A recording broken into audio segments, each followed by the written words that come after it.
Hello সবাইকে, সবাই কেমন আছো? আমি কিন্তু বেশ ভালো আছি। এতদিন বৃষ্টিতে চারিদিকের অবস্থা খুব খারাপ ছিল, না ছিল রোদ আর তার ওপর ছিল চারিদিকে জল জমা। তো সব শেষে আজকের আকাশটা কিন্তু খুব উজ্জ্বল আর ঝলমলে ছিল, যা দেখে মনটা কিরম ভালো হয়ে গেল। সকাল থেকেই আজ ভালো কিছু খাবার ইচ্ছে হচ্ছিল। আর এদিকে দেখলাম রান্নাঘরে এসে মা চিকেন রান্নার বন্দোবস্ত করছে। তার জন্য আলু ভাজা বসিয়ে দিয়েছি। আমরা বাঙালিরা কিন্তু প্রত্যেকটা খাবারেই আলু খেয়ে থাকি, আমাদের কিন্তু আলু খুবই প্রিয়। তো ভাবলাম চিকেনটা আজকে আমি করে ফেলি।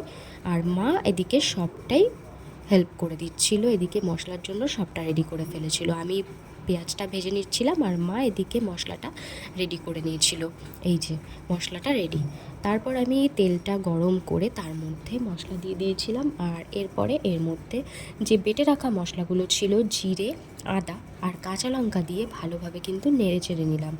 তারপরেই এর মধ্যে অল্প পরিমাণে নুন আর অল্প পরিমাণে হলুদ দিয়ে দিয়েছি।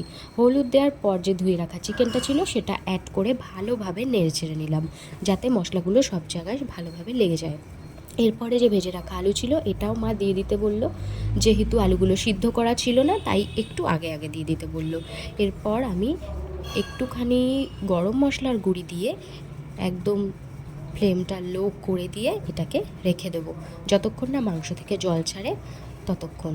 তারপর খানিকক্ষণ পর এটাকে ঢাকা দিয়ে রেখে দেবো। আর এদিকে মা ভাত রান্নার জন্য রাইসটাও ভিজিয়ে রেখেছিল। আর এদিকে মাংসর ঢাকনা উঠিয়ে দেখলাম যে বেশ খানিকটা কিন্তু মাংস থেকে জল ছেড়েছে। কাছের থেকে দেখলে তোমরা বুঝতে পারবে, আমি কিন্তু একটুও জল অ্যাড করিনি। যখন এই জলটা টেনে নেবে তখন বাইরে থেকে কিছুটা জল অ্যাড করে দেবো। আবার একটুখানি গরম মশলা গুঁড়ো নিয়ে নিলাম। আর এদিকে মা ভাত রান্নার জন্য হাঁড়িতে জল বসিয়ে দিয়েছে। তারপরে এই যে আমি জল অ্যাড করলাম, তারপর ফুটে উঠলে নামিয়ে নেওয়া যাবে। আর এদিকে ফ্রাইড রাইস করবে মা বলল, তো সেই জন্য সেরকম কিছু ছিল না, তাই একটুখানি বিনস, ঘি আর চিনি দিয়েই ফ্রাইড করে দিল। রাইসটা খেতে একটু ভালো লাগবে। মা যেহেতু রাইসটা করে নিচ্ছিল, আমি এই ফাঁকে ফ্রেশ হয়ে একটু স্কিন কেয়ারটা করে আসি। স্কিন কেয়ার মিস গেলে তো কোনোভাবেই চলবে না।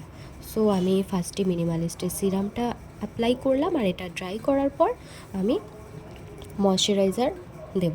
ময়শ্চারাইজার অ্যাজ ইউজুয়াল তোমরা জানো আমি সেটাফিল ইউজ করি, সেটাকেই ভালোভাবে অ্যাপ্লাই করে নেব।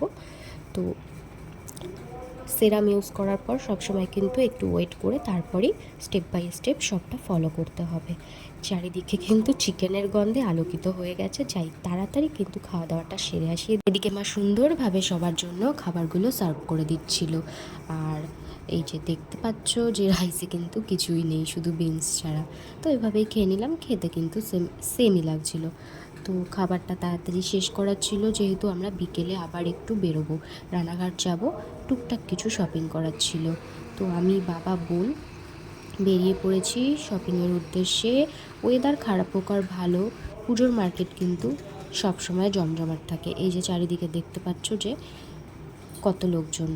ব্যাগের দোকানে ফার্স্টে এসেছিলাম, এখানে কিন্তু ভালোই কালেকশন ছিল, আর স্যুটকেসগুলো বেশ কালারফুল ছিল। সেখান থেকে গিয়েছিলাম স্কিন কেয়ার প্রোডাক্টের জন্য, সেখানে কিন্তু বেশ কালেকশানস ছিল। এখানে ময়শ্চারাইজার দেখতে পাচ্ছিলাম, অনেক ধরনের শ্যাম্পু আর পারফিউম, আর হচ্ছে গিয়ে লিপস্টিক বেশ ভালো দেখলাম।